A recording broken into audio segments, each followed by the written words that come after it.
How does one identify a witch?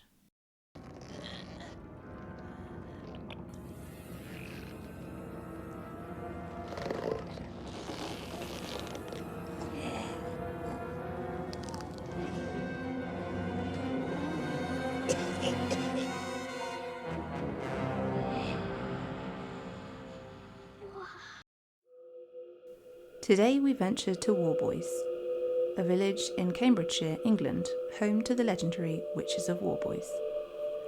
Their story begins in 1589 at the Throgmorton residence. Here lived Robert Throgmorton, the Squire of Warboys, with his children and wife Elizabeth.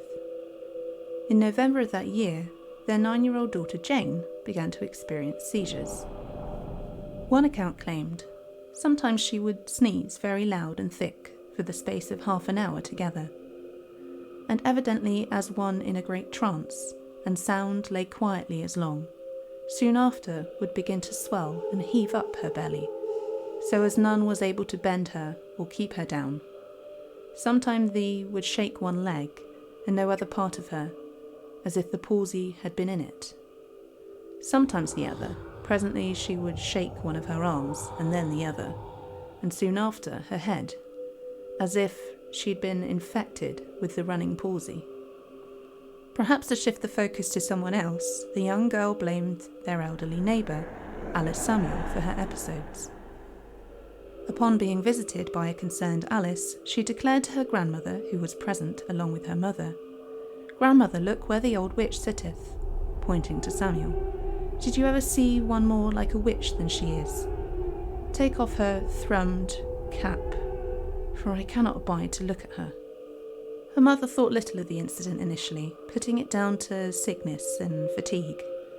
She remained concerned about her daughter's state, however, and so sent a sample of urine to a Dr. Barrow of Cambridge for further investigation. Dr. Barrow responded with a course of medicine sent to the family in the hope that it would cure Jane of her affliction. It did not. Dr. Barrow tried a second round of medicine, hoping for a better result. There was none. Upon a third attempt, he questioned the Throgmortons as to whether there was any sign of sorcery or witchcraft in the household. A cynic would say he planted this seed to mask his own failure in determining a diagnosis, but that is, of course, speculation. Desperate for answers, the Throgmortons sent a fresh urine sample to a family acquaintance, Master Butler. To their dismay, he provided the exact remedies offered by Dr. Barrow. It was then that 2 more of the Throgmorton children were seemingly struck down by the same symptoms. Overcome by the physicality of the seizures, they would sneeze, screech, and groan very fearfully. Sometimes it would heave up her belly and bounce up her body with such violence that she was not kept upon her bed. Mirroring their own young sister's accusation, they pointed the finger at Alice Samuel, demanding that she be removed from the household upon visiting. "Take her away. Look where she standeth here before us in a black thrummed cap. It is she that hath bewitched us, and she will kill us if you do not take her away." Later they would claim God had freed them of the sorcery possessing them, and recalled nothing of what they had declared at the time of the episodes. Unable to help their daughters, the Throgmortons were in a bewildered pit of despair. Struggling to comprehend how this plague had landed at their door, they turned to their friends for support. One friend in particular was Sir Henry Cromwell, grandfather of Oliver Cromwell and his wife Susan. It was in March 1590 that Lady Cromwell took it upon herself to question Alice Samuel on her involvement in the fate of the Throgmorton family. Mid-discussion, Lady Cromwell leapt from her chair, revealing a pair of scissors.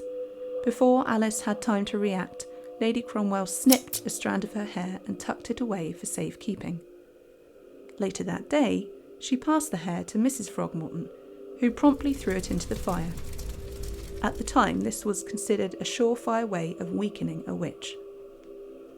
That night, Lady Cromwell was overcome by nightmares of Alice Samuel, and in the months that followed she grew weaker and weaker, finally succumbing to an undetermined illness in 1592. Her death sealed the fate of the Samuel family. It was enough to convince the Throgmortons, a grieving Lord Cromwell and the village of Warboys, that Alice Samuel and her family were to blame for the series of illness and death. A local parson was dispatched to the Samuel house to encourage Alice to confess to witchcraft. Despite initially relenting and confessing in the parson's presence, she retracted her statement the very next day. Resolved to find the truth, or have someone to blame, she was brought before the Bishop of Lincoln in what must have been a very intimidating experience. Unsurprisingly, she confessed and was subsequently imprisoned in Huntingdon alongside her husband John and daughter Agnes. The Samuel family were brought to trial in April 1593. All three were found guilty and later hung. Following Alice's death, her body was examined by the jailer and his wife. It was during this examination that they discovered a teat-like growth in Alice's genital area. This witch's mark was sufficient evidence of her guilt. A witch's mark being a fleshy lump on the body, much like a wart. It was the presence of such a mark on the body that suggested you were probably a witch. Following the hangings, Elizabeth Throgmorton passed away, with Robert Throgmorton departing Warboys shortly after. Now, it's possible approaching puberty, young Jane Throgmorton had epilepsy. Her sisters feared the reaction of society, and so enlisted the help of the servants, who also claimed to be afflicted, in masking Jane's condition. Who would society believe? The innocent daughters of a respectable family, close friends of the wealthy Cromwells, or elderly Alice Samuel, a woman of no consequence, an easy target?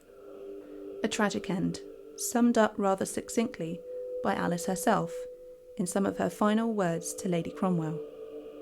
"Madam, why do you use me thus? I never did you any harm as yet."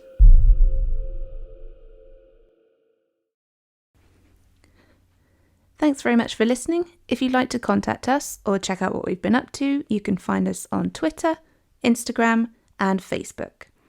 If you enjoyed the video today, please do like it, subscribe to the channel, and ding the bell to receive notifications about new videos.